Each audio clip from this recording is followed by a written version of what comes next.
Ada lagi masalah di luar kan? Karena kami tidak ada masyarakat sering berkumpul. Oleh sebab itu dalam rapat ini saya katakan pemerintah daerah sudah masuk ke beliau-beliau ini, Kapolres atau Forkopimda DPR, sekali lagi menjadi mediator dan fasilitator dalam memperjuangkan hak masyarakat adat Kajang dan masyarakat yang memiliki hak pada area konsesi hak guna usaha PT Lonsum berdasarkan peraturan perundang-undangan yang berlaku. Anda sudah punya dasar, kita sudah punya dasar, pemerintah akan menjadi mediator dan menjamin itu akan berjalan terus.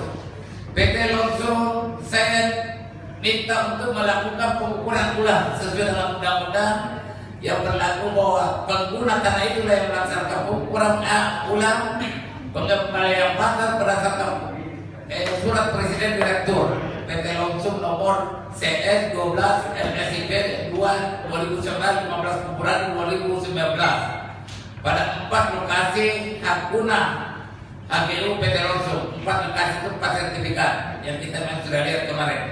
Nah, nanti itu akan kita ketemukan dengan hak adat Kajang. Masyarakat adat atau orang yang menggugat atau yang menduduki sebagian lokasi HGU PT Lonsum harus bersedia mengosongkan lokasi yang diduduki dan mengembalikan kepada PT Lonsum. Pemerintah daerah Kabupaten Bulukumba mendesak dan memastikan tim kecil yang telah dibentuk Kementerian Dalam Negeri untuk segera turun ke lokasi bersama PT Lonsum dan BPN itu melakukan tugasnya dan pengukuran ulang, verifikasi dan pengukuran ulang. Pemerintah daerah dibantu aparat keamanan dan masyarakat adat dan masyarakat yang memiliki hak atas lahan bersama-sama menjamin keamanan atas terselenggaranya pengukuran ulang dan pengembalian batas pada lokasi HGU PT Lonsum.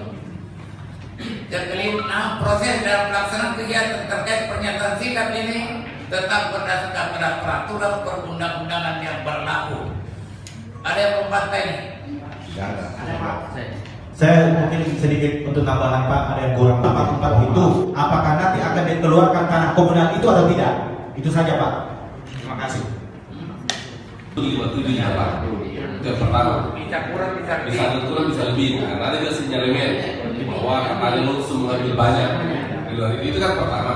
Yang kedua, perintah tim kecil adalah mengidentifikasi kawasan-kawasan adat yang diklaim oleh masyarakat adat Kajang sesuai dengan perda ini. Ya. Kan gitu. Yang ketiga, bicara juga kalau ada tumpang tindih pemilik sertifikat. Itulah yang kemudian kami berkali-kali ngomong bahwa proses pembuktian tanah adat itu bukan hanya sebatas peta. Itu tadi salah satu contohnya, kuburan-kuburan.